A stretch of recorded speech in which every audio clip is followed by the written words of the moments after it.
ನಮಸ್ಕಾರ.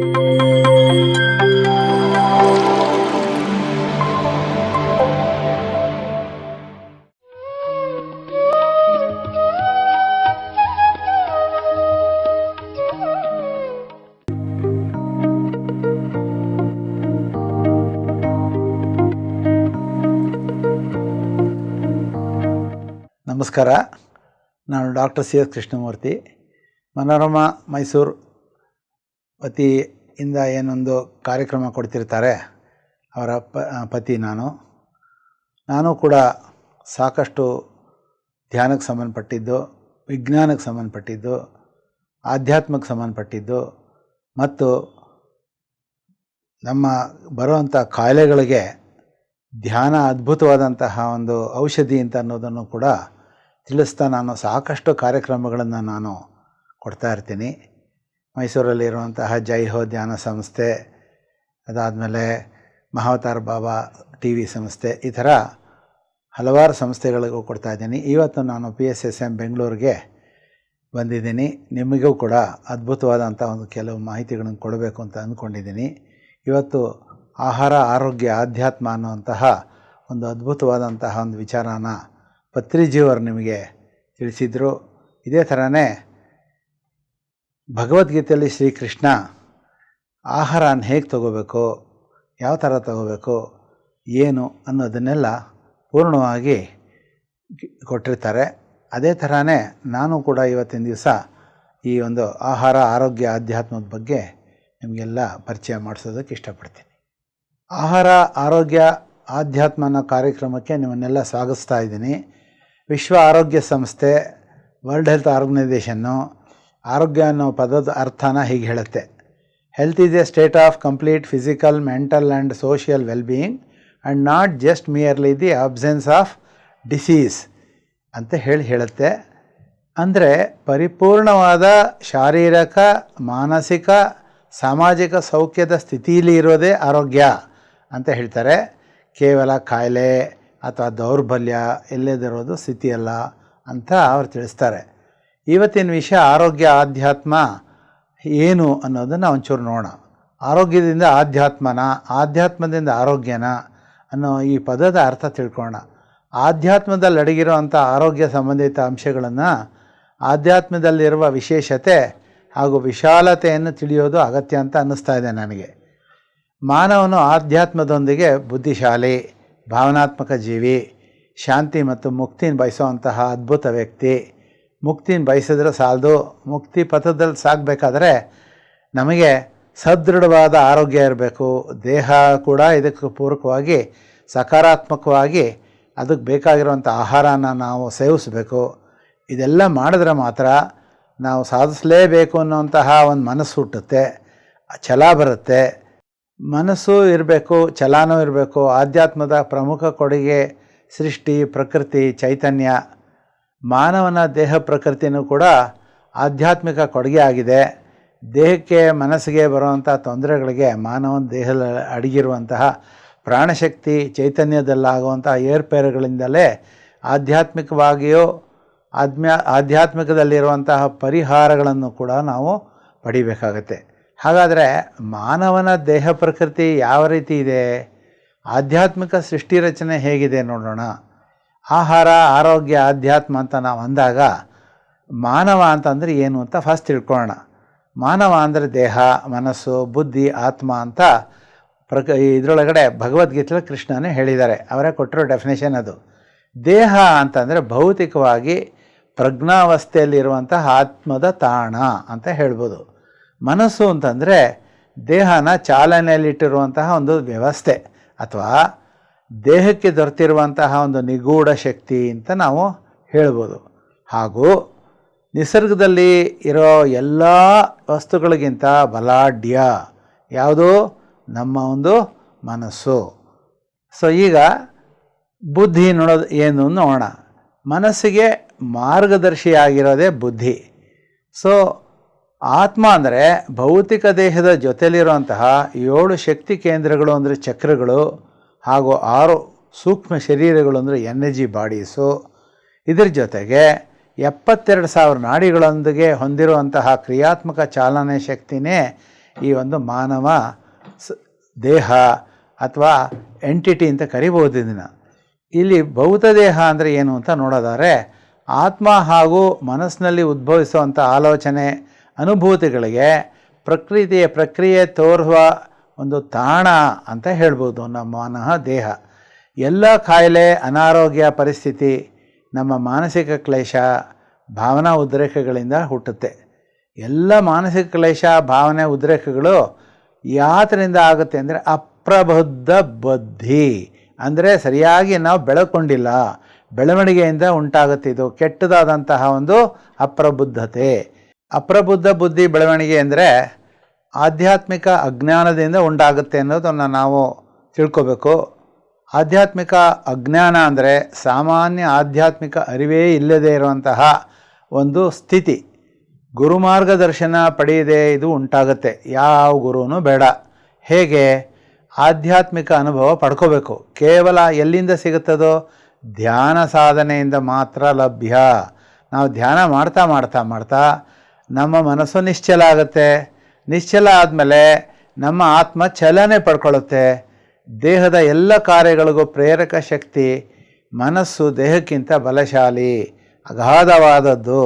ಮನೋಬಲದ ಮುಂದೆ ಪ್ರಪಂಚದ ಯಾವ ನಿಲುವು ಇಲ್ಲವೇ ಇಲ್ಲ, ಯಾವ ಬಲವೂ ಕೂಡ ಇಲ್ಲವೇ ಇಲ್ಲ.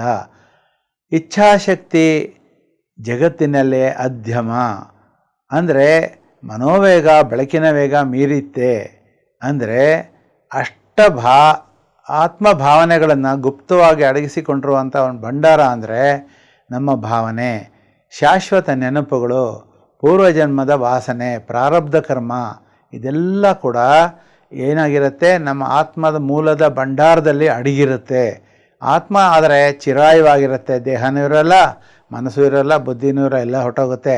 ಆದರೆ ಆತ್ಮ ಸಾವಿಲ್ಲದ ಛಿದ್ರವಾಗದ ಅತೀತ ವಸ್ತುವಾಗಿರೋದ್ರಿಂದ ಹುಟ್ಟು ಸಾವಿನ ಚಕ್ರದಿಂದ, ತಾಮಸಿಕ ಜಗತ್ತಿನಿಂದ, ಭಯದ, ರೋಗದ, ದುಃಖದ ವಾತಾವರಣಗಳಿಂದ ಬಿಡುಗಡೆ ಪಡೆದು ಮುಕ್ತಿಗೆ ಆತ್ಮ ಪ್ರಚೋದಿಸ್ತಾ ಇರುತ್ತೆ. ಅದೇ ಈ ಒಂದು ಹುಟ್ಟಿನ ಉದ್ದೇಶ ಆಗಿರುತ್ತೆ. ಈ ಆತ್ಮವೇ ನಾನು ಅಂದರೆ ದೇಹ ಪ್ಲಸ್ ಮನಸ್ಸು ಪ್ಲಸ್ ಬುದ್ಧಿ ಪ್ಲಸ್ ಆತ್ಮ, ಇದೆಲ್ಲ ಸೇರಿ ನಾವು ಮಾನವನಾಗಿರ್ತೀನಿ. ಅಂದರೆ ನಾನು ಯಾರು ಎಂಬ ಪ್ರಶ್ನೆಗೆ ಜ್ಞಾನಾರ್ಜನೆಯೇ ಸಿದ್ಧ ಔಷಧಿ ಅಂತ ಅರ್ಥ ಮಾಡ್ಕೋಬೇಕು. ಮಾನವನ ಚಿತ್ತ ಕೆಡಕು ಒಳಿತುಗಳಿಗೆ ನಕಾರಾತ್ಮಕ, ಸಕಾರಾತ್ಮಕ, ಪ್ರೇರಕ, ಪೂರಕ, ಇದೆಲ್ಲದಕ್ಕೂ ಇದೇ ಆಧ್ಯಾತ್ಮದ ಮೂಲ. ಅಂದರೆ ಚಿತ್ತ ನಿರೋಧ ಸ್ಥಿತಿ ತಲುಪಿ ಆತ್ಮದ ಮೂಲ ತಿಳಿಯಲು ಸಾಧ್ಯ. ಅಂದರೆ ಮನಸ್ಸನ್ನು ಕಟ್ಟಾಕಬೇಕು. ಚಿತ್ತ ನಿರೋಧ ಆದರೆ ಅಜ್ಞಾನದಿಂದ ಪಾಪ ಬರುತ್ತೆ, ಪಾಪದಿಂದ ರೋಗ ಬರುತ್ತೆ. ಕೃತಜನ್ಮ ಪಾಪಂ ವ್ಯಾಧಿರೂಪೇಣ ಪೀಡಿಯತೆ ಅಂತ ಏನಿದೆಯೋ ಅಲ್ಲಿ ಪಾಪ ಅಂದರೆ ನೆಗೆಟಿವ್ ಕರ್ಮ, ವ್ಯಾಧಿ ಅಂದರೆ ಡಿಸ್ ಪ್ಲಸ್ ಈಸ್ ಅಂತ. ಈಸ್ ಅಂದರೆ ಸಮಾಧಾನವಾಗಿರೋದು. ಅಜ್ಞಾನ ಸೇರ್ಕೊಳ್ತು ಅಂದರೆ ಇಗ್ನೋರೆನ್ಸಿಂದ ನಾವು ಅನಾರೋಗ್ಯದ ಕಡೆಗೆ ಹೋಗ್ತೀವಿ. ಹಾಗಾದರೆ ಆರೋಗ್ಯ ಅಂದರೆ ಏನು? ಭೌತಿಕ ಶಕ್ತಿ, ಚೈತನ್ಯ ಪ್ರಾಪ್ತಿಯೇ ಆರೋಗ್ಯ. ಚೈತನ್ಯ ಅಂದರೆ ಏನು? ಎನರ್ಜಿ ಅಂದರೆ ಏನು? ಗಾಡ್ ಅಂದರೆ ಏನು? ಶಕ್ತಿ. ಈ ಸ್ವಾಸ್ಥ್ಯ ದೇಹ ಅಂತ ಏನಿದೆಯೋ ಅಂದರೆ ಆರೋಗ್ಯವಾಗಿರೋ ದೇಹ, ಅದನ್ನು ಹೊಂದಿರೋದೇ ಆರೋಗ್ಯ ಆಗಿರುತ್ತೆ. ದೇಹ ಯಾವಾಗಲೂ ಆರೋಗ್ಯವಾಗಿರಬೇಕು ಅಂದರೆ ಸ್ವಾಸ್ಥ್ಯ ಪಡಿಬೇಕು. ಮಾನಸಿಕ ಪ್ರಶಾಂತತೆಯೇ ಆರೋಗ್ಯ ಆಗಿರುತ್ತೆ.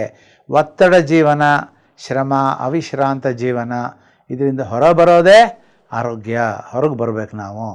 ಆತ್ಮ ಅಭಿವೃದ್ಧಿಗಾಗಿ ತೊಡಗೋದೇ ಆಂತರಿಕ ಪ್ರಯಾಣವೇ ಆತ್ಮದ ಆರೋಗ್ಯಕ್ಕಾಗಿ. ಪ್ರತಿ ಸಮಸ್ಯೆಗೆ ಉತ್ತರ ಎಲ್ಲೂ ಇಲ್ಲ, ನಮ್ಮೊಳಗೆ ಇದೆ. ಆದ್ದರಿಂದ ಪೂರ್ವಜನ್ಮದ ನೆನಪು, ಘಟನೆ, ವ್ಯವಹಾರ ನಮ್ಮ ಮನಸ್ಸಿನ ಆಳವಾದ ಸ್ಥಿತಿಯಲ್ಲಿ ನಮ್ಮ ಆತ್ಮದಲ್ಲೇ ಹುದುಗಿದೆ. ಮನಸ್ಸು ಎರಡು ವಿಧವಾಗಿದೆ: ಎಚ್ಚರ ಮನಸ್ಸು, ಸುಪ್ತ ಮನಸ್ಸು. ಸುಪ್ತ ಮನಸ್ಸು ಅಂದರೆ ಆಳ ಮನಸ್ಸು. ಯಾವಾಗ ನಾವು ಧ್ಯಾನದಲ್ಲಿ ಕೂತ್ಕೋತೀವೋ ಆಗ ನಮ್ಮ ಆಳ ಮನಸ್ಸು ತೆರ್ಕೊಳ್ಳುತ್ತೆ. ಧ್ಯಾನ ಸ್ಥಿತಿಯಿಂದ ಸುಪ್ತ ಮನಸ್ಸನ್ನು ತಲುಪಿಸ್ಕೋಬೋದು. ಹೇಗೆ ಅಂದರೆ, ಧ್ಯಾನ ಅಂದರೆ ಹೊರ ಮನಸ್ಸನ್ನು ಕಟ್ಟಾಕ್ತೀವಿ, ಒಳ ಮನಸ್ಸು ಒಳಗಡೆ ಹೋಗ್ತೀವಿ. ಈ ಥರ ಸುಪ್ತ ಮನಸ್ಸು ಎಚ್ಚರ ಮನಸ್ಸಿಗಿಂತ 10 ಪಟ್ಟು ಬಲಶಾಲಿ. ಅಂದರೆ 10 times stronger than the external mind ಅಂತ ನಾವು ಹೇಳ್ಕೊಬೋದು. ಸುಪ್ತ ಮನಸ್ಸು ಅಂದರೆ ಕಣ್ಬಿಟ್ಟು ನೋಡಿ ಕೆಲಸ ಮಾಡೋವಂಥ ಸ್ಥಿತಿ. ಆದರೆ ಎಚ್ಚರ ಮನಸ್ಸು ಯಾವಾಗಲೂ ಹೊರಗಿನ ವಾತಾವರಣದಲ್ಲಿರುತ್ತೆ. ಅದರ ಸುಪ್ತ ಮನಸ್ಸು ಸಂಕಲ್ಪದ ಮೂಲಕ ಹಾಗೂ ಚಿತ್ರೀಕರಣದ ಮೂಲಕ ಕಾಯಿಲೆನ ಗುಣಪಡಿಸ್ಕೊಳ್ಳುವಂಥ ಶಕ್ತಿ ಹೊಂದಿದೆ. Behind every word there is a thought, behind every deed there is a thought, behind thought creates, thought destroys, thought and speech interconnected, thought and health interlinked. Doctor Larry Dossey ಅಂತನ್ನೋರ ಪ್ರಕಾರ ಕಾಯಿಲೆ ನಮ್ಮ ಚಿಂತನೆ, ಭಾವನೆ, ಮನಸ್ಸಿನ ಸ್ಥಿತಿಗೆ ಅನುಗುಣವಾಗಿ ಉಂಟಾಗುತ್ತೆ. ಡಾಕ್ಟರ್ ದೀಪಕ್ ಚೋಪ್ರಾ ಅನ್ನೋಂತಹವರು ನಮ್ಮ ದೇಶದವರು, ಅಮೆರಿಕಾದಲ್ಲಿದ್ದಾರೆ. ಪ್ರತಿಯೊಬ್ಬರಿಗೆ ಉತ್ತಮ ಸ್ವಾಸ್ಥ್ಯ ಅಥವಾ ಕಾಯಿಲೆ ಅವರ ಜೀವನ ಶೈಲಿ ಮೇಲೆ ಅವಲಂಬಿತವಾಗಿರುತ್ತೆ. ಅಂದರೆ ನಮ್ಮ ಲೈಫ್ ಸ್ಟೈಲ್ ಏನಿದೆಯೋ ಅದನ್ನು ಚೇಂಜ್ ಮಾಡ್ಕೊತಾ ಹೋಗಬೇಕು. ನಮ್ಮ ದೇಹವು ತನಗೆ ತಾನೇ ಕಾಯಿಲೆಯನ್ನು ಗುಣಪಡಿಸ್ಕೊಳ್ಳುವಂಥ ಶಕ್ತಿ ಪಡೆದಿದೆ. ಸಕಾರಾತ್ಮಕ ಭಾವನೆಗಳನ್ನು ಪಡ್ಕೊಂಡಿದ್ದೇ ಆದರೆ ಅದರ ಮೂಲಕ ಕಾಯಿಲೆಗಳನ್ನು ವಾಸಿ ಮಾಡ್ಕೊಳ್ತಾ ಹೋಗ್ಬೋದು. ಅದೇ ನಾವು ನಕಾರಾತ್ಮಕ ಭಾವನೆಗಳ ಮೂಲಕ ಇದ್ದರೆ ಕಾಯಿಲೆಗಳು ಹುಟ್ಕೊಳ್ಳುತ್ತೆ. ಕಾಯಿಲೆಗಳ ಹೆಸರುಗಳನ್ನು ಹಾಗೂ ಕಾಯಿಲೆಗಳ ಹಂತನ ಪದೇ ಪದೇ ಪುನರುಚ್ಚಾರ ಮಾಡ್ತಾ ಇದ್ದರೆ ಕಾಯಿಲೆ ಉಲ್ಬಣ ಸ್ಥಿತಿಗೆ ಹೋಗುತ್ತೆ. ಹಾಗಾಗಿ ಸಾವು ಕಡೆಗೆ ಹೋಗ್ತಾ ಇರ್ತೀವಿ ನಾವು. ನೀವು ಏನು ಚಿಂತಿಸುವಿರೋ ಅದರಂತೆ ಆಗುತ್ತದೆ. ಅಸ್ತು ದೇವತೆ ತಥಾಸ್ತು ಅಂತ ಹೇಳುತ್ತೆ. ಎಲ್ಲ ರೋಗಗಳು ನಮ್ಮ ದೇಹಗಳಲ್ಲಿ ಶಕ್ತಿ ಹರಿಯುವಿಕೆಯಲ್ಲಿ ಆಗುವ ಅಡೆತಡೆ ಅಥವಾ ಬ್ಲಾಕೇಜಸ್ ಅಂತ ಕರೀತಾರೆ. ಸೋರುವಿಕೆ ಅಂದರೆ ಲೀಕೇಜಸ್ ಅಂತ ಕರೀತಾರೆ. ಈ ಬ್ಲಾಕೇಜ್ ಆ್ಯಂಡ್ ಲೀಕೇಜಿಂದ ಉದ್ಭವ ಆಗುತ್ತೆ. ಎನರ್ಜಿ ಬ್ಲಾಕ್ ಆಗ್ತಾ ಇರುತ್ತೆ ಅಥವಾ ಲೀಕ್ ಆಗ್ತಾ ಇರುತ್ತೆ. ನಮ್ಮ ಆಲೋಚನೆ ಸಕಾರಾತ್ಮಕವಾಗಿರೋದ್ರಿಂದ ಮನಸ್ಸು ಸಾಕಷ್ಟು ವಿಶ್ರಾಂತಿ ನೀಡಬೇಕು. ಮನಸ್ಸನ್ನ ಮೌನವಾಗಿಸ್ಬೇಕು. ಪ್ರತಿದಿನ ಸಾಕಷ್ಟು ಹೊತ್ತು ಧ್ಯಾನಾಭ್ಯಾಸ ಮಾಡ್ಕೋತಾ ಇರಬೇಕು. ಧ್ಯಾನದಿಂದ ಮಾನಸಿಕ ಜಾಗರೂಕತೆ, ನರಮಂಡಲ ಕ್ರಿಯಾತ್ಮಕತೆ, ರೋಗ ನಿರೋಧಕತೆ, ಶಕ್ತಿ ವೃದ್ಧಿಸುವಿಕೆ, ಇದರಿಂದ ಚಟುವಟಿಕೆ ಯಾವಾಗಲೂ ಇಂದ ಇರ್ತೀವಿ. ನಾವು ದೇಹದಿಂದ ಚಟುವಟಿಕೆಯಿಂದ ಇರ್ತೀವಿ, ಮನಸ್ಸಿನಿಂದ ಚಟುವಟಿಕೆಯಿಂದ ಇರ್ತೀವಿ. ಇದನ್ನು ಬೋಡೋ ಆ್ಯಂಡ್ ಚಲೀಲಾ ಶರೋಮನ್ ಅನ್ನೋರು ಸ್ವಿಟ್ಜರ್ಲೆಂಡಿಂದ ಬರ್ತಾರೆ. ಇಂಡಿಯಾ ದೇಶದಲ್ಲಿ ಬಂದಾಗ ಎಲ್ಲರೂ ಧ್ಯಾನದಲ್ಲಿ ಕೂತಿರೋದನ್ನು ನೋಡಿ ಇದೇನಿದು ಎಲ್ಲ ಕಣ್ಮುಚ್ಕೊಂಡು ಕೂತಿದ್ದಾರಲ್ಲ, ಇದೇನು ಮಾಡ್ತಿದ್ದಾರೆ ಅಂತ ತಿಳ್ಕೊಂಡು ಒಬ್ಬ ಯೋಗಿ ಹತ್ರ ಹೋಗಿ ಏನು ಮಾಡ್ತಿದ್ದೀರಾ ಅಂದರೆ ನಾನು ಧ್ಯಾನ ಮಾಡ್ತಿದ್ದೀನಿ ಅಂತ ಹೇಳ್ತಾನೆ. ಆಗ ಅವ್ರು ಹೇಳ್ತಾರೆ ಇದರಿಂದ ಏನು ಲಾಭ ಅಂತ. ಅದರಿಂದ ನಮಗೆ ಅದ್ಭುತವಾದಂಥ ಶಕ್ತಿ ಸಿಗುತ್ತೆ. ಎನರ್ಜಿ ಅನ್ನೋದು ನಿಮಗೆಲ್ಲೂ ಸಿಕ್ಕೋಲ್ಲ. ಅದನ್ನು ನೀವು ಕೂಡ ಪಡಿಬೋದು, ನೀವು ಧ್ಯಾನ ಮಾಡಿ ಅಂತ ಹೇಳ್ತಾರೆ. ಅದೇ ಥರ ಅವರು 14 ದಿನಗಳ ಕಾಲ ಧ್ಯಾನ ಮಾಡ್ತಾರೆ. ಅವರು ಧ್ಯಾನ ಎಲ್ಲ ಮಾಡಿದ ಮೇಲೆ 14 ದಿನ ಧ್ಯಾನ ಮಾಡಿದ ಮೇಲೆ ಅವರಿಗೆ ತುಂಬ ಶಕ್ತಿ ಬರುತ್ತೆ. ಆ ಶಕ್ತಿ ಬಂದಮೇಲೆ ಅವರೊಂದು ಪುಸ್ತಕ ಬರೀತಾರೆ, ಇಬ್ಬರು ಸೇರಿ ಯೂನಿವರ್ಸಲ್ ಲೈಫ್ ಎನರ್ಜಿ ಅನ್ನೋಂಥ ಒಂದು ಪುಸ್ತಕ ಬರೀತಾರೆ.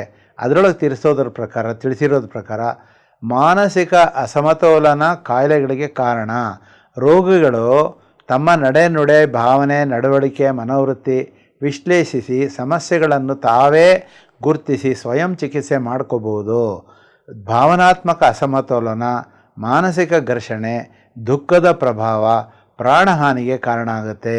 ಭಾವನೆಗಳನ್ನು ಅದುಮಿಡೋದು, ಸಣ್ಣ ವಿಚಾರಕ್ಕೂ ಭಾವೋದ್ರೇಕಕ್ಕೆ ಒಳಗಾಗೋದು, ಕೋಪಗೊಳ್ಳೋದು, ಗಡಸು ಸ್ವಭಾವದಿಂದ ಇರೋದು, ಇದರಿಂದ ಹೃದಯಾಘಾತಕ್ಕೆ ಕಾರಣ ಆಗುತ್ತೆ. ಯಾರು ಅಹಂಕಾರದಿಂದ ಅಂದರೆ ಅಹಂನಿಂದ ಇರ್ತಾರೋ, ಬದಲಾವಣೆಗಳನ್ನು ಒಪ್ಕೊಳ್ಳೋದಿಲ್ವೋ, ತಾವೇ ಸರಿ ಅನ್ನುವಂತಹ ವಾದಿಸ್ತಾರೋ ಅಂಥವರು ಆಂಜಿನಾ ಪೆಕ್ಟೋರಿಸ್ ಅನ್ನೋ ಹೃದಯ ಕಾಯಿಲೆಗೆ ತುತ್ತಾಗ್ತಾರೆ. ಯಾರು ಜೀವನನ ಧೈರ್ಯವಾಗಿ ಎದುರಿಸಲಾರರೋ, ಜವಾಬ್ದಾರಿಯಿಂದ ತಪ್ಪಿಸಿಕೊಳ್ತಾರೋ ಅವರು ಅನೀಮಿಯಾ ಕಾಯಿಲೆಗೆ ಹೊಂದ್ತಾರೆ. ಯಾರು ದ್ವಂದ್ವದಲ್ಲಿ ತೊಡಗಿ ನಿರ್ಧಾರ ಒದ್ದಾಡ್ತಿರ್ತಾರೋ ಅವರು ಅಧಿಕ ರಕ್ತದೊತ್ತಡ ಕಾಯಿಲೆಯಿಂದ ನರಳುತ್ತಾ ಇರ್ತಾರೆ. ಯಾರು ಸಮಸ್ಯೆ ಎದುರಿಸಲು ಹೆದರ್ತಾರೋ, ಹಿಂಜರಿಕೆ ಪಡ್ತಾರೋ, ಕೀಳರಿಮೆಯಿಂದ ಇರ್ತಾರೋ, ಅಂಥ ಸ್ವಭಾವ ಹೊಂದಿರ್ತಾರೋ ಅವರಿಗೆ ಲೋ ಬ್ಲಡ್ ಪ್ರೆಷರ್ ಆಗುತ್ತೆ. ಯದ್ಭಾವಂ ತದ್ಭವತಿ ಅನ್ನುವಂತಹ ಒಂದು ಸ್ಲೋಗನ್ ಇದೆ. Think of health, you are healthy. Think of disease, you are unhealthy. Think of peace, you are peaceful. Think of ease, you are relaxed. Think of confidence, you are confident. Negative thoughts yield negative result. Positive thoughts yield positive result. Think plus positive reap positive result. Think miraculously, get miraculous result. ಈ ಥರ ಇವರೆಲ್ಲರೂ ಇದನ್ನು ಬರೆದಿದ್ದಾರೆ. ಸಕಾರಾತ್ಮಕ ಭಾವನೆ ಆರೋಗ್ಯನ ವೃದ್ಧಿಸುತ್ತೆ. ಸಕಾರಾತ್ಮಕ ಭಾವನೆ ಆರೋಗ್ಯನ ವೃದ್ಧಿಸುತ್ತೆ. ನಕಾರಾತ್ಮಕ ಭಾವನೆಗಳು ವಿನಾಶಕ್ಕೆ ಕಾರಣ ಆಗುತ್ತೆ. ಇಂದಿನ ಆಧುನಿಕ ಬದುಕಿಗೆ ಬದ್ಧತಾಪೂರ್ಣ ಜೀವನ ಶೈಲಿ ಅಗತ್ಯ. ಆಸೆ, ಬೇಕು ಇವುಗಳಿಗೆ ಕಡಿವಾಣ ಹಾಕಿದಲ್ಲಿ ಮನಸ್ಸಿನ ಕ್ಲೇಶ ಕಡಿಮೆ ಆಗುತ್ತೆ. ಮನೋನಿಗ್ರಹದಿಂದ ದೇಹಾರೋಗ್ಯ ಉತ್ತಮ ಆಗುತ್ತೆ. ದೇಹಾರೋಗ್ಯ ಮಾನಸಿಕ ಪ್ರಶಾಂತತೆಗೆ ನಾಂದಿ. ಮಾನಸಿಕ ಪ್ರಶಾಂತತೆಯಿಂದ ಆಧ್ಯಾತ್ಮಿಕ ಪ್ರಗತಿ ಸಾಧ್ಯ. ಆಹಾರ ವಿಹಾರ ಅನ್ನೋದನ್ನು ಏನು ಅಂತ ನೋಡೋಣ. ಯುಕ್ತಾಹಾರ, ಮಿತಾಹಾರ, ಲಂಘನ. ಇದನ್ನು ಪತ್ರಿಜಿಯವರು ಯಾವಾಗಲೂ ಹೇಳೋರು. ಯುಕ್ತಾಹಾರ ಅಂದರೆ ತಾಮಸಿಕ ಆಹಾರ, ತಂಗುಳು, ಹಳತಾದಂತಹದ್ದು, ಫ್ರಿಜ್ಜಲ್ಲಿ ಇಟ್ಟಿರುವಂಥದ್ದು, ಸಂಗ್ರಹಿತ ಆಹಾರ, ಮಾಂಸ, ಬೇಕರಿ ಪದಾರ್ಥ, ಫಾಸ್ಟ್ ಫುಡ್ ಅಂತ ಏನು ಬರುತ್ತೋ ಅದು, ಪಿಷ್ಟ ಪದಾರ್ಥ ಇತ್ಯಾದಿ ಎಲ್ಲದನ್ನು ವರ್ಜ್ಯ ಮಾಡಬೇಕು, ಅಂದರೆ ಬಿಟ್ಟುಬಿಡಬೇಕು. ಅದೆಲ್ಲ ತಾಮಸಿಕ ಆಹಾರ ಆಗುತ್ತೆ. ಮಾನವನ 3 ಬಿಳಿ ವಿಷಗಳು ಇದೆ. ಆ 3 ಬಿಳಿ ವಿಷ ಆಹಾರಗಳನ್ನು ಸಕ್ಕರೆ, ಬಿಳಿ ಉಪ್ಪು, ಹಾಲು, ಈ 3 ಕೂಡ ನಮಗೆ ನಿಜವಾಗಲೂ ವಿಷಕಾರಿ. ಇದ್ರ ಜೊತೆಗೆ ರಜಸಿಕ ಆಹಾರ ಅಂತ ಇರುತ್ತೆ. ರಜಸಿಕ ಆಹಾರ ಅಂದರೆ ಎಣ್ಣೆಯಲ್ಲಿ ಕರಿದಿರೋ ಆಹಾರ, ಡಬ್ಬುಗಳಲ್ಲಿ ಸೀಸೆಗಳಲ್ಲಿ ತುಂಬಿಟ್ಟಿರುವಂಥ ಸಂಗ್ರಹಿತವಾಗಿರುವಂಥ ಆಹಾರಗಳು, ಮಸಾಲ ಭರಿತ ಆಹಾರಗಳು, ಇವನ್ನು ನಿಯಮಿತವಾಗಿ ಬಳಸಬೇಕೇ ಹೊರತು ಅತಿಯಾಗಿ ಬಳಸಬಾರ್ದು. ಸಾತ್ವಿಕ ಆಹಾರ ಅಂದರೆ ತಾಜಾ ಆಹಾರಗಳು, ಹಸಿ ತರಕಾರಿ, ಸೊಪ್ಪು ತರಕಾರಿ, ಹಣ್ಣುಗಳು, ಒಣಗಿಸಿದ ಹಣ್ಣುಗಳು, ಯಥೇಚ್ಛವಾಗಿ, ಜೊತೆಗೆ ವರ್ಜಿನ್ ಎಣ್ಣೆ, ಎಲ್ಲ ರೀತಿ ತಿನ್ನಬಲ್ಲ ಎಣ್ಣೆ, ಮೊಳಕೆ ಕಾಳುಗಳು. ಪೌಷ್ಟಿಕ ಸಮತೋಲನ ಆಹಾರ ಅಂತಂದರೆ ಧಾನ್ಯ ಪದಾರ್ಥಗಳು, ಸಸಾರಜನಕ ಪದಾರ್ಥಗಳು, ಅನ್ನಾಂಗಗಳು, ಲವಣಾಂಶಗಳು, ಪ್ಲಸ್ ದಿನವೊಂದಕ್ಕೆ 2.5 ಲೀಟ್ರ್ ನೀರು ನಾವು ಕುಡಿಲೇಬೇಕು. ಇಲ್ಲಿ ನೆಕ್ಸ್ಟ್ ವಿಚಾರ ಪತ್ರಿಯವರು ಹೇಳೋದು ಮಿತಾಹಾರ ಅಂತ. ಮಿತಾಹಾರ, ಹಿತಾಹಾರ ಅಂದರೆ ಹಸಿಯದೆಲೆ ಉಣಬೇಡ, ಹಸಿದು ಮತ್ತಿರಬೇಡ, ಬಿಸಿಬೇಡ, ವೈದ್ಯರನ್ನು ದರ್ಶಿಸಲೇಬೇಡ ಸರ್ವಜ್ಞ ಅಂತ ಒಂದು ನಾಣ್ಣುಡಿನ ಸರ್ವಜ್ಞ ಹೇಳಿದ್ದಾನೆ. ಇದೇ ಥರನೇ ಭಗವದ್ಗೀತೆಯಲ್ಲಿ ಭಗವಾನ್ ಕೃಷ್ಣ ಹೇಳ್ತಾರೆ, ನೀನು ಎಲ್ಲ ಆಹಾರ ನಾನು ಸೃಷ್ಟಿ ಮಾಡಿದ್ದೀನಿ, ಅದನ್ನು ಟೇಸ್ಟ್ ಮಾಡೋ, ಬಟ್ ಡೋಂಟ್ ಈಟ್ ಅಂತಾನೆ. ಬರೀ ಚೂರೇ ಆಹಾರ ತಿನ್ನು, ಅದನ್ನೇ ಹೊಟ್ಟೆ ತುಂಬ ತಿನ್ನಬೇಡ. ಲಂಘನ ಅಂತ ಪತ್ರಿ ಸರ್ ಹೇಳ್ತಾರೆ. ಲಂಘನ ಪರಮೌಷಧಂ ಅಂತ. ಅಂದ್ರೇನು? ಉಪವಾಸದಿಂದ ಆರೋಗ್ಯ ವೃದ್ಧಿ ಅಂತ ಹೇಳ್ತಾರೆ. ಇದ್ರ ಜೊತೆಗೆ ವಿಹಾರನೂ ಬೇಕು, ಆಹಾರದ ಜೊತೆಗೆ ವಿಹಾರನೂ ಬೇಕು. ಮಾನವ ಕಲಿಯಬೇಕಾಗಿರೋದು 4 ಅತಿ ಮುಖ್ಯವಾದ ಪಾಠಗಳು. ಸರಿಯಾದದ್ದನ್ನು ಮಾತ್ರ ಆರಿಸ್ಕೊಂಡು ಬಾಳು. ಸರಿ ಇಲ್ಲದೆ ಇರೋದನ್ನು ಮಾಡಬೇಡ. ಸರಿ ಅಲ್ಲದ್ದನ್ನು ಎಂದಿಗೂ ಮಾಡಬೇಡ. ಅಂದರೆ ರೈಟ್ ಆ್ಯಂಡ್ ರಾಂಗ್ ಅಂತಿರುತ್ತೆ. ರೈಟನ್ನು ಮಾತ್ರ ಮಾಡೋ, ರಾಂಗ್ ಅನ್ನೋದು ಮಾಡಬೇಡ. ಯಾವುದನ್ನು ಮಾಡಬೇಕೋ ಅದನ್ನೇ ಮಾಡೋ, ಡೂಸ್ ಆ್ಯಂಡ್ ಡೋಂಟ್ಸ್ ಅಂತ. ಸೊ ಡೂಸ್ ಅಂದರೆ ಮಾಡಬೇಕಾದನ್ನು ಮಾತ್ರ ಮಾಡಬೇಕು, ಡೋಂಟ್ ಅಂದರೆ ಯಾವುದನ್ನು ಮಾಡಬಾರ್ದು, ಅದನ್ನು ನಿನ್ನ ಮನಸ್ಸು ಹೇಳುತ್ತೆ ಮಾಡಬೇಡ ಅದನ್ನು. ಈ ತತ್ವವಾಕ್ಯಗಳನ್ನು ಅನುಸರಿಸಿದವರು ಯಾರೂ ಕೂಡ ತಪ್ಪನ್ನು ಎಂದಿಗೂ ಮಾಡಲಾರರು. ಇದೇ ನಮ್ಮ ಬಾಳಿನ ಪಾಠ ಆಗಿರುತ್ತೆ. ಇದು ವೇದ ಅಧ್ಯಯನಕ್ಕೆ ಸರಿ ಸಮಾನವಾದ ಪಾಠ. ಇಂಗ್ಲೀಷ್ ಭಾಷೆಯಲ್ಲಿ ಇದನ್ನು ಹೇಗೆ ಹೇಳ್ತಾರೆ ಅಂದರೆ, follow right only, never choose wrong action, always follow dos only, forget the don'ts ಅಂತ ಹೇಳ್ತಾರೆ. ಜೀವನದಲ್ಲಿ ಎಲ್ಲದಕ್ಕಿಂತ ಮಿಗಿಲಾಗಿರುವಂಥದ್ದು ಅಂದರೆ ತಾಳ್ಮೆ, ಸಹನೆ, ಸಹಕಾರ, ಪ್ರೀತಿ. ಇದಿರೋದಲ್ಲೇ ಇದು ಎಲ್ಲಿರುತ್ತೋ ಅಲ್ಲಿ ತೃಪ್ತಿ ಇರುತ್ತೆ. ದುಡಿದು ತಿನ್ನು. ನಮ್ಮ ಬಾಳು ಮತ್ತೊಬ್ಬರಿಗೆ ಭಾರ ಆಗಬಾರ್ದು, ಬೇರೆಯವ್ರ ಮೇಲೆ ಡಿಪೆಂಡ್ ಆಗಬೇಡ. ಕೋಪ ಅಹಂಕಾರಗಳನ್ನು ನಮ್ಮನ್ನೇ ಸುಡುತ್ತೆ. ಎಲ್ಲ ಅರಿಷಡ್ ವರ್ಗಗಳನ್ನು, ಕಾಮ, ಕ್ರೋಧ, ಮೋಹ, ಲೋಭ, ಮದ, ಮಾತ್ಸರ್ಯ, ಇದು ಜೀವನದ ಪಯಣದಲ್ಲಿ ಮೆಟ್ಟಿ ನಿಲ್ಲಲು ಪ್ರಯತ್ನಿಸಬೇಕು. ಅಂದರೆ ಅರಿಷಡ್ ವರ್ಗಗಳನ್ನು ಬಿಡಬೇಕು. ಇದೆಲ್ಲವೂ ಮಾನವನಲ್ಲಿ ಇರಬೇಕಾದ ಸಾತ್ವಿಕ ಗುಣಗಳು. ದೇಹ ಪ್ರಕೃತಿಗೆ ವಿರೋಧವಾದದನ್ನು ತಿನ್ನಬಾರದು. ಮನಸ್ಸೊಪ್ಪದ ಯಾವ ಕಾರ್ಯಕ್ಕೂ ಕೈ ಹಾಕಬಾರ್ದು. ಎಚ್ಚರವಾಗಿರಬೇಕು. ಯಾವಾಗಲೂ ಸನ್ಮಾರ್ಗದಲ್ಲೇ ಮುಂದುವರಿಬೇಕು. ದೇಹಕ್ಕೆ ವ್ಯಾಯಾಮ ಅವಶ್ಯಕ. ವ್ಯಾಯಾಮ ರಹಿತ ಜೀವನ ಕಾಯಿಲೆಗಳನ್ನು ಹುಟ್ಟುಹಾಕುತ್ತೆ. ಮೆದುಳಿನ ಆಹಾರ ಯಾವುದು ಅಂದರೆ 3: ಗಾಳಿ, ಗ್ಲೂಕೋಸ್ ಮತ್ತು ನೀರು. ನಾವು ಆರೋಗ್ಯವಾಗಿ ಬದುಕಬೇಕು ಅಂದರೆ ವೈಜ್ಞಾನಿಕವಾಗಿ ಉಸಿರಾಟ ಪದ್ಧತಿಯನ್ನು ರೂಢಿಸ್ಕೊಳ್ಬೇಕು. ಅಂದರೆ ದಿನದಲ್ಲಿ ಹಲವಾರು ಬಾರಿ ದೀರ್ಘ ಶ್ವಾಸ ಅಭ್ಯಾಸ ಅವಶ್ಯಕ. ಅಂದರೆ ಇದಕ್ಕೆ ಯೋಗಿಕ್ ಬ್ರೀತಿಂಗ್ ಅಂತಾರೆ.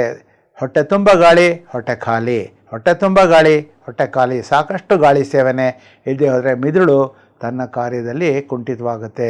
ಕಾಯಿಲೆಗಳು ಒಂದೊಂದನ್ನು ಕಳಿಸ್ಕೊಳ್ತಾ ಹೋಗುತ್ತೆ. ಯಾಕೆಂದರೆ ಗಾಳಿ ಸಾಕಷ್ಟು ಸಿಗ್ತಾ ಇರಲ್ಲ.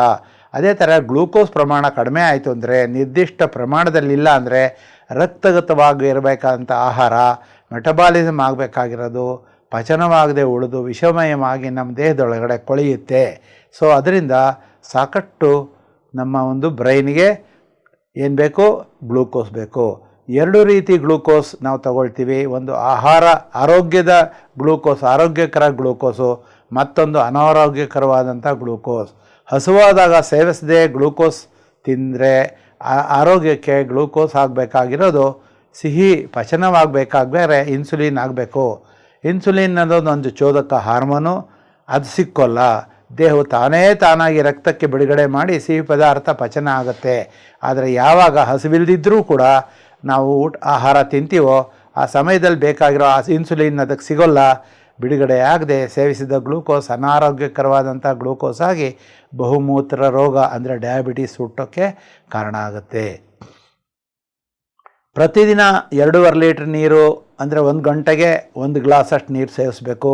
ಅದು ಮೂಳೆ ನೋವು, ಗ್ಯಾಸು, ಅಜೀರ್ಣ, ಚರ್ಮದ ಕಾಯಿಲೆ, ಮೂತ್ರಪಿಂಡದ ಕಾಯಿಲೆ, ಡಿಹೈಡ್ರೇಷನ್, ಈ ಎಲ್ಲ ಕಾಯಿಲೆಗಳನ್ನು ನಮ್ಮ ಒಂದು ವಿಧಾನದಿಂದಲೇ ಕಾಯಿಲೆಗೆ ನಾವೇ ಕಾರಣ ಆಗ್ತೀವಿ.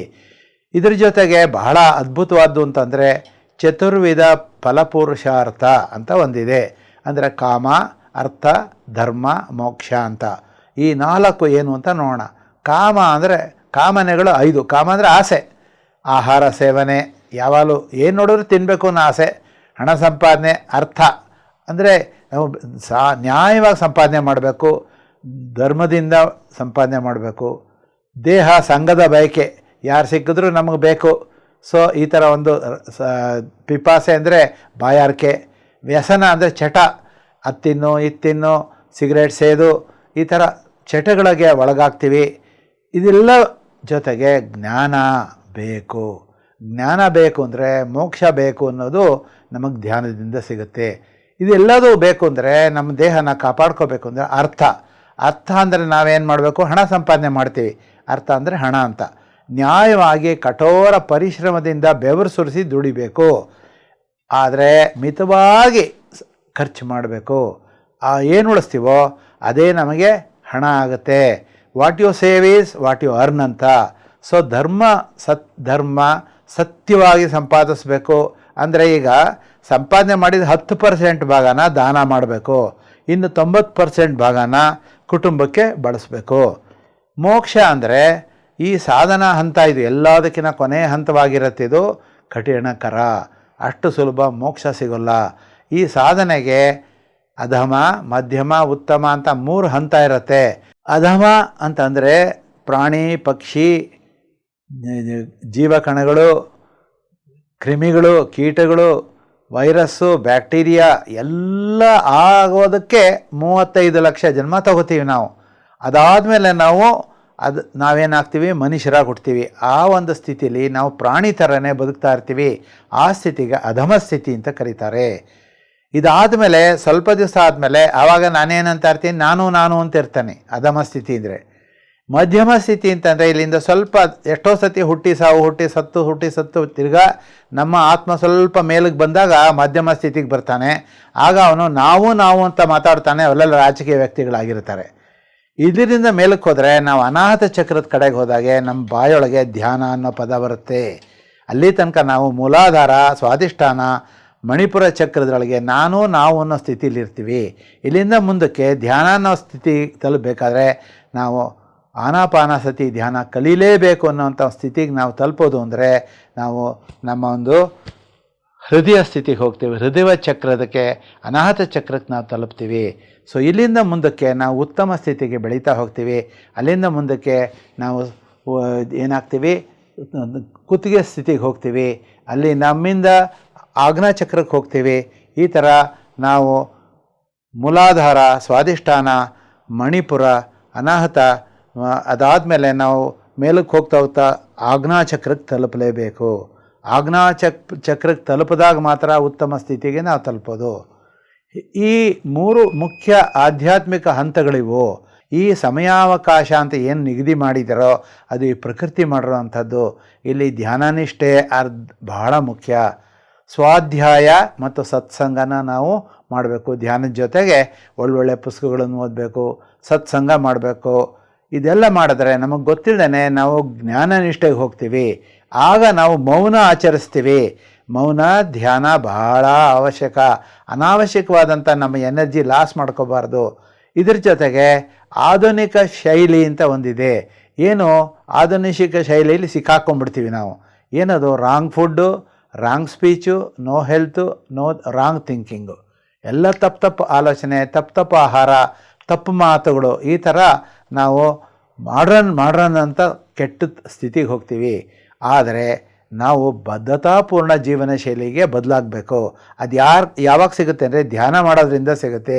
ಧ್ಯಾನ ಮಾಡ್ತಾ ದಿನಕ್ಕೆ ಒಬ್ಬ ಮನುಷ್ಯ ಕಡಿಮೆ ಪಕ್ಷ ಅಂದರೆ ತನ್ನ ದೇಹದ ಒಂದು ಎಷ್ಟು ಏಜ್ ಆಗಿರುತ್ತೋ ಅವನಿಗೆ ಎಷ್ಟು ಒಂದು 60 ವರ್ಷ ಇದ್ದರೆ 60 ನಿಮಿಷ, 80 ವರ್ಷ ಇದ್ದರೆ 80 ನಿಮಿಷ ಧ್ಯಾನ ಮಾಡಬೇಕು ಅಂತ ಹೇಳ್ತಾರೆ. ಅದೇ ಒಂದು ಮಗು 2 ವರ್ಷದ ಮಗು 2 ನಿಮಿಷ ಧ್ಯಾನ ಮಾಡಿದ್ರೆ ಸಾಕು ಅಂತ ಹೇಳ್ತಾರೆ.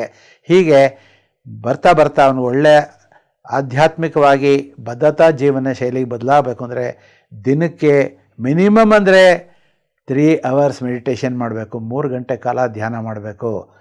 ಹೀಗೆ ರೈಟ್ ಫುಡ್ ತಗೊಂಡ್ರೆ ಒಳ್ಳೆ ವೆಜಿಟೇರಿಯನ್ ಫುಡ್ಡೇ ತಗೊಳ್ಬೇಕು. ಯಾವ ಕಾರಣಕ್ಕೂ ರಾಂಗ್ ಫುಡ್ಡುಗಳನ್ನು ತಗೋಬಾರ್ದು. ಫುಡ್ಡು ಒಳ್ಳೇದು ಮಾಡಿದ್ರೆ ನಮಗೆ ಹೆಲ್ತ್ ಸಿಗುತ್ತೆ. ರೈಟ್ ಕ್ವಾಂಟಿಟಿ ಆಫ್ ಫುಡ್ ತಗೋಬೇಕು. ಎಷ್ಟು ಪ್ರಮಾಣದಲ್ಲಿ ತಿನ್ನಬೇಕು ಅಷ್ಟೇ ತಿನ್ನಬೇಕು, ಅತಿಯಾಗಿ ತಿನ್ನಬಾರ್ದು. ಫುಡ್ಡು ಯಾವಾಗಲೂ ನಮ್ಮ ಮೈಂಡನ್ನು ಬೆಳೆಸುತ್ತೆ. ರೈಟ್ ಫುಡ್ ತಗೊಂಡಾಗ ನಮಗೆ ಪಾಸಿಟಿವ್ ಥಾಟ್ ಬರುತ್ತೆ. Right way of cleansing through fasting. ಏನಂದರೆ ನಮ್ಮ ಒಂದು ಮನಸ್ಸನ್ನ ಸ್ವಚ್ಛ ಮಾಡಬೇಕು ಅಂದರೆ ನಾವು ಯಾವಾಗಲೂ ಉಪವಾಸ ಮಾಡಬೇಕು. ಫಾಸ್ಟಿಂಗ್ ಅಂದರೆ ಉಪವಾಸ. ಸೊ ಈ ಥರ ಉಪವಾಸ ಮಾಡೋದು ಸರಿಯಾದ ರೀತಿ ಒಳಗೆ ನಮ್ಮ ಜೀವನ ಶೈಲಿಯನ್ನು ಮಾಡ್ಕೊಂಡಿದ್ದೆ ಆದರೆ ರೈಟ್ ಥಾಟ್ಸ್ ಹುಟ್ಟುತ್ತೆ, ರೈಟ್ ಆ್ಯಕ್ಷನ್ಗೆ ಒಳಗಾಗ್ತೀವಿ. ಆಗ ನಮಗೆ ಎನರ್ಜಿ ಕನ್ಸರ್ವೇಷನ್ ಆಗುತ್ತೆ. ಎನರ್ಜಿ ಕನ್ಸರ್ವೇಷನ್ ಅಂದ್ರೇನು? ಶಕ್ತಿ ನಮ್ಮ ದೇಹದೊಳಗಡೆ ಕ್ರೋಢೀಕರಣ ಆಗ್ತಾ ಹೋಗುತ್ತೆ. ಆಗ ಸರಿಯಾದ ಮಾತುಗಳು ಮಾತ್ರ ಹೊರಹೊಮ್ಮುತ್ತೆ. ಇದರಿಂದ ಸ್ಪಿರಿಚುವಲ್ ಡೆವಲಪ್ಮೆಂಟ್ ಆಗುತ್ತಾರೆ, ಆಧ್ಯಾತ್ಮಿಕ ಬೆಳವಣಿಗೆ ಆಗುತ್ತೆ. ಜೊತೆಗೆ ಎಷ್ಟು ಬೇಕೋ ಅಷ್ಟು ಮಾತಾಡೋದು ಕಲಿಬೇಕು, ಲಿಮಿಟಾಗಿ ಮಾತಾಡಬೇಕು.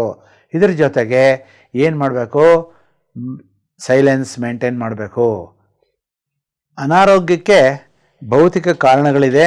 ಅದೇನು ಅಂತ ಕೇಳಿದ್ರೆ ಶುಚಿತ್ವ ಪಾಲಿಸದೇ ಇರೋದು, ಉಸಿರಾಟ ಸರಿಯಾಗಿಲ್ಲದೆ ಇರೋದು, ಸಾಕಷ್ಟು ನೀರು ಕುಡಿದೇ ಇರೋದು, ತಪ್ಪಾದ ಆಹಾರ ಕ್ರಮ, ತಪ್ಪಾದ ಜೀವನ ಶೈಲಿ, ದುರಾಲೋಚನೆ, ದುರಭ್ಯಾಸ, ದುಶ್ಚಟ, ಇದೆಲ್ಲದೂ ಅನಾರೋಗ್ಯಕ್ಕೆ ಭೌತಿಕ ಕಾರಣಗಳಾಗಿರುತ್ತೆ.